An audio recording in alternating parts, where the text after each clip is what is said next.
हमारी भारतीय संस्कृति में गौ ग्रास की परंपरा है, यानी खाना खाने के पहले गौ माता के लिए रोटी की एक कौर निकाली जाती है या अनाज अलग रखा जाता है। आज मैं आपको गौ माता से जुड़ी हुई छत्तीसगढ़ के भिलाई शहर से कुछ ऐसी तस्वीरें दिखाऊंगा जिसे देखने के बाद शायद आपको खुद पर यकीन नहीं होगा, लेकिन कैमरा झूठ नहीं बोलता।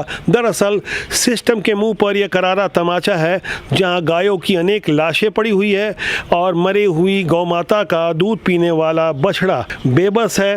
वो तस्वीरें हमारे सामने आई है यहाँ नगर निगम भिलाई के गौठान से, और मेरे साथ बात करने के लिए आज मौके पर मौजूद कुछ कैमरा पर्सन, रिपोर्टर और गौ रक्षक हैं। मैं पवन केसवानी राष्ट्रबोध की इस कड़ी में आपका स्वागत करता हूँ। सिलसिलेवार ढंग से मैं बातचीत तस्वीरों के साथ शुरू करूँगा।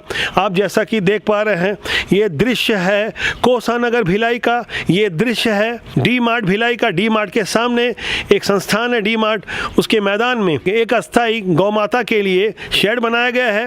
रोका छेका अभियान शासन की ओर से चलाया जा रहा है, लेकिन शासन की इस अच्छी योजना का पलीता लगाने के लिए किस तरह से औपचारिकता की जाती है, जहां ना शेड है ना चारा पानी है तो सिर्फ संख्या और संख्या के साथ जुड़ी हुई मौतें। ये दृश्य हम आपको दिखा रहे हैं, ये तस्वीरें जो आप तक पहुंचाई जा रही है। मेरे साथ प्रशांत सिंह राजपूत है, जिन्होंने उसका फिल्मांकन किया, रिपोर्टिंग की, अधिकारियों से बात की। मैं बातचीत के सिलसिले को शुरू करता हूं। प्रशांत जी, आप मुझे बताएंगे कि वो दृश्य क्या था, आपने क्या देखा था? जी, हमने पहुंचते ही वहाँ पे एक ऐसा दर्द पशुओं का देखा, एक मंजर देखा जो मौत से घिरा हुआ था, और बहुत सी ऐसी विचलित चीज़ें जो आप देख भी नहीं सकते। हम उस जगह मौजूद थे। अब लास्ट एक कहना चाहूँगा, अगर आपको समझ आए तो, एक दूध पीती हुई दुधियारी माँ जो मरी पड़ी हुई थी और बछड़ा दूध पी रहा था। अब इससे ज़्यादा आप क्या कहें? संख्या कितनी होगी? जैसा कि हम देख पा रहे थे, समझ पा रहे थे, सैकड़ों की संख्या में वहाँ पे गौ माता लाई जा रही थी। जी, लगभग देखा जाए तो 350 के आसपास का आंकड़ा था जो आवागमन के लिए। आप कहाँ की बात कर रहे हैं? जी, डी मार्ट के जस्ट सामने एक अस्थायी रूप से बनाया गया एक स्थान था गौठान के रूप में। आपको ऐसा लगता है कि मौके पर वहाँ पे चारा और पानी की कोई व्यवस्था थी, या हो सकता है जब आप गए होंगे उस वक्त नहीं होगी? नहीं, वहाँ का चलचित्र अगर आप देखें तो आप देख सकते हैं कि भूखे प्यासे ललकते हुए आप गायों को देख सकते हैं, बछड़ों को देख सकते हैं। जो बैल नंदी महाराज थे वो एक दूसरे से लड़ाई कर रहे थे। अब इससे समझ यही आता है कि उनके पेट में ना अनाज था ना पानी। ये दर्दनाक मंजर आपने देखा वीडियो के माध्यम से, और सुना भी। प्रशांत सिंह राजपूत कुछ कह रहे थे। ओमेश बिसेन है, ये एक जाना पहचाना नाम है, गौ माता की रक्षा के लिए अक्सर चर्चित रहते हैं। सोशल मीडिया में इनके बारे में खूब चर्चा होती है। मैं बता दूं कि गायों के लिए इन्होंने अपनी जान तक दांव में लगा दी। इनके ऊपर हमला हुआ, एक आंख की रोशनी जाती रही। उमेश जी, आप बताएंगे कि आप लंबे समय से गौ माता की रक्षा के लिए काम कर रहे हैं। आप भी भिलाई गए थे, भिलाई के उस गौठान को देखा था, कोसानगर के गौठान को, डी मार्ट के सामने वाले गौठान को, और छत्तीसगढ़ भर में आप घूमते हैं। आपका क्या अनुभव है उसको देखने के बाद? मैं डी मार्ट के साथ गौठान बताता हूँ कि वहाँ का मंजर बहुत भयावह है। पूरे नंदियों को वहाँ ठूस कर रख दिया गया, और लगातार वहाँ प्रतिदिन 3 से 4 नंदी प्रतिदिन भूख से आपस में लड़के, व्यवस्थाओं का पानी, लगातार पानी गिरा। सेटअप बहुत छोटा, जो कमिश्नर साहब से बात हो रही है, बड़ा सेटअप नहीं है वहाँ पे। वहाँ पथरीली जगह है, पानी जो पीने की व्यवस्था है वो एकदम टूटी फूटी व्यवस्था है। पर्याप्त भोजन ना मिलने की वजह से वहाँ पे नंदी प्रतिदिन अकाल मृत्यु को प्राप्त हो रहे हैं। इसके लिए आप किसको जिम्मेदार मानते हैं, कि क्या लगता है क्या कारण रहा होगा? सरकार जो योजनाएं बना रही है, जो आवंटन कर रही है, बिल्कुल काबिल तारीफ़ है। पर जो जिम्मेदार अधिकारी हैं, जो जिम्मेदार प्रशासन है, वो इस चीज़ को बिल्कुल सामान्य घटना ले रहा है। वो जिम्मेदारी से काम नहीं, और जिनको जिम्मेदारी दिया है वो कामचोरीपना कर रहे। इसलिए और जो संवेदनाएं होना चाहिए गौवंश के प्रति, उन संवेदनाओं के साथ कार्य नहीं हो पा रहा। इसलिए गौवंश लगातार गौठानों में, अस्थायी गौठान में, दोनों जगह मर रहे हैं। उमेश जी, मैं आपके पास एक बार फिर से आऊँगा। कैमरे के पीछे हैं हर्ष सोनी। हर्ष सोनी जी, मैं चाहूँगा कि आप सामने आए। हर्ष सोनी वही व्यक्ति हैं जिन्होंने उसका फिल्मांकन किया, अपनी आंखों से मौत का वो मंजर देखा।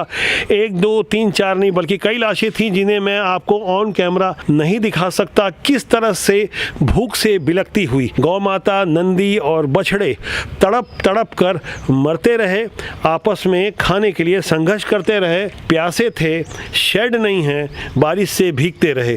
आप बताइए हर्ष जी, आपने वहाँ पे क्या देखा? कल मैंने जो डी मार्ट के पास कल गया था, तो वहाँ का मंजर ऐसा था कि जो नंदी महाराज थे, जो गाय को जो लेके आया जा रहा था, उसमें आपस में सब लड़ रहे हैं, उन लोग के लिए खाना की कोई सुविधा नहीं। और दूसरा चीज़, जो पानी पीने का जो जगह था वो एक नाली था, उसको बनाया गया पीने का एक ठो, और ऐसा नज़र था। और आज मैंने भिलाई नगर निगम के जो नेहरू नगर है, कोसा नाला के पास जो कोठान था, वहाँ सुबह 9 बजे मैंने पहुँचा। तो 9 बजे जब पहुँचा वहाँ कोई नहीं था और ताला बंद था। जब अंदर घुसा, फिर भी अंदर दूसरा गेट से मैंने अंदर गया, तो वो जाते ही सही थी, मैंने देखा एक गैया मरी पड़ी है, आगे देखा एक और गैया मरी पड़ी है, उसके आगे गया एक और गैया मरी पड़ी, टोटल 4 गैया आज वहाँ पर मरी पड़ी थी। वहाँ से अकेले कोसा नगर की बात कर रहे हैं? हाँ, अकेले कोसा नगर में ही 4 गैया मरी हुई थी वहाँ पे। तो हर्ष सोनी अपने अनुभव को साझा कर रहे थे। उमेश जी, आप बताएंगे कि इसका समाधान क्या होना चाहिए? हम समस्याओं पे तो खूब बात कर रहे हैं, आखिर इसके लिए कसूरवार कोई भी हो, ये तो समझ में आ रहा है कि सिस्टम में बैठे हुए लोग कसूरवार हैं। और जैसा कि बोर्ड में बाहर लिखा हुआ है कोसा नगर में कि आप गुड़ चारा दान कीजिए, यानी आम पब्लिक से दान भी मांगा जा रहा है, खुले रूप से लिखा जा रहा है। खुद होकर जनता कितनी आगे आ रही है और इसका समाधान क्या है? क्या ऐसे ही टारगेट पूरा करने के लिए गौ माता को मारना कहाँ तक उचित है? आप समाधान की बात करें, दर्द तो बहुत है, साथ में समाधान भी जरूरी है। बिल्कुल, आम जनमानस जो, क्योंकि जो सनातन परंपरा में गौधन आधारित व्यक्ति जीवन जीता था, पुनः उसको स्थापित करना पड़ेगा। और सरकार को गौठान नहीं, अब गौ अभ्यारण्य की ज़रूरत है। उनको पर्याप्त चारी व्यवस्था हो, पर्याप्त चलन की व्यवस्था हो, और वहाँ पे नंदी और गाय को अलग रखने की पर्याप्त व्यवस्था, और बकाया वहाँ वेटनरी डॉक्टर भी उपलब्ध होना चाहिए। उसके बाद हमको ऐसा कुछ नियम लाना चाहिए कि जितने राशन कार्ड ग्रामीण क्षेत्रों में बने, खासकर किसान परिवार के, यादव परिवार के, जो लोग गौवंश जुड़े हुए हैं, इनके राशन कार्ड में इनके गौधन की, क्योंकि यही जो ग्रामीण के जो लोग हैं वो शहर में गौधन को लगातार छोड़ रहे हैं, तो उसकी एंट्री राशन कार्ड में हो और उस आधार पर उसको आगे की जो योजनाओं क्रियान्वयन होना चाहिए। जब तक उसकी संख्या का आकलन नहीं होगा, खासकर छत्तीस कोसली नस्ल जो विलुप्ति कगार में है, इसका आकलन नहीं होगा, तो गौवंश की दुर्दशा इसी तरह से नए प्लान के तरीके से प्रशासनिक अधिकारी करते रहेंगे। प्रशांत सिंह राजपूत जी, आप मुझे बताएं कि आप लगातार इसे कवरेज कर रहे हैं, लगातार फील्ड में जा रहे हैं, क्या आपको ऐसा लग रहा है कि वहाँ जो भ्रष्टाचार हो रहा है या शासन की ओर से अव्यवस्था की जा रही है जानबूझकर? जी, ये तो टोटल खाना पूर्ति है। जिस तरीके से आप देख सकते हैं, आंकड़े जैसे छू रहे हैं 400 के ऊपर, जो कोसा नाला से ज़्यादा लिमिटेशन रख नहीं सकते 400 के, और जब अधिक हो जाते हैं तो उसको अस्थायी रूप से, जो एक सिटी बस के नाम से एक जगह था जिसको संचालित करना था, लेकिन वो अभी तक चालू नहीं हुआ, तो उसके जगह पे, उस जगह पे, उस स्थान पे अस्थायी रूप से रखा गया। आप रियल में आप जाके, आप स्वयं आके जाके देखेंगे तो वहाँ पे ना पानी, खाना, ये सब तो आप सुन ही रहे, देखे रहे। उसके अलावा जो अधिकारियों से हम बात करके आए, जिनसे रिपोर्टिंग लिए, हम उनको बता भी रहे हैं कि हम वर्तमान स्थिति हमको बता रहे हैं कि वहाँ शेड नहीं लगा, फिर भी वो लगातार यही कह रहे हैं कि वहाँ हमने शेड बनाया है, हमने खाना पूर्ति किया, 2 टाइम पे खाना दे रहे हैं। कैमरे की आंखों के पीछे 2 आंखें जो इसे लगातार फिल्मांकन कर रही थी। कोसा नाला या कोसा नगर जो भिलाई का स्थल है, जिस शेड में, कथित शेड में, वहाँ खुले में गायों को 400 की संख्या में रखा गया था, और डी मार्ट के समीप जो अस्थाई शेड बनाया गया है, वहाँ पर खुले में तकरीबन 350 की संख्या में गौ माता को रखा गया था। आप बताएंगे मुझे, अपनी आंखों से आपने वो मंजर देखा था, मौत का खौफनाक मंजर, खाने की क्या व्यवस्था थी उन 750 तकरीबन गौ माता के लिए?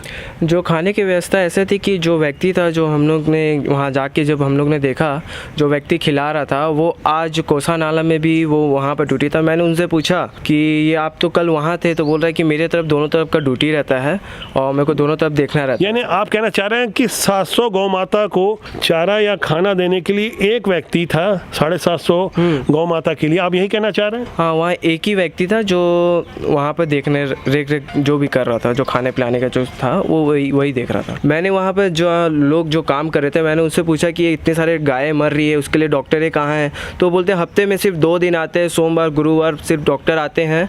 ऐसा करके मैं बोला कि दोनों तरफ ही 2 दिन आते हैं क्या, जैसे डी मार्क हो गया और ये अपना कोसा नाला वाला हो गया? तो बोलते हैं हाँ, सिर्फ 2 ही दिन आते हैं डॉक्टर वहाँ के। हर्ष सोनी, प्रशांत सिंह राजपूत, उमेश बिसेन से आपने जो बातें सुनी, वो सच की वो तस्वीर थी जो कैमरे में कैद हो चुकी है। कैमरा झूठ नहीं बोलता, और गौ माता की पूजा को लेकर, गौ माता के प्रति श्रद्धा को लेकर और गायों को हमारी संस्कृति से जोड़कर जिस तरह से राजनीति की जाती है, जिस तरह से इसका श्रेय लिया जाता है, छत्तीसगढ़ की चर्चा होती है तब यहाँ गोबर आधारित अर्थव्यवस्था की बात होती है, गायों को संरक्षण की बात होती है। शासन की योजना तो निश्चित ही काबिले तारीफ है, लेकिन सिस्टम में निचले स्तर पर बैठे हुए कुछ लोग किस तरह से गौ माता को तड़फा कर मौत की सजा दे रहे हैं, उसके लिए कसूरवार कोई भी हो, हमें समाधान की ओर जाना होगा। गौ माता की ऐसी हत्या को देखकर हम भी कहीं ना कहीं पाप के सहभागी हैं। यदि आप चाहते हैं कि गौ माता की रक्षा हो तो कृपया राष्ट्रबोध के जनमंच को सब्सक्राइब करें और आवाज़ को बुलंदी देने के लिए मार्गदर्शन स्वरूप कमेंट बॉक्स पर जाकर अपनी राय जरूर दें। आगे भी हम ऐसे ही जनता की आवाज़ को बुलंदी देते रहेंगे। नमस्कार।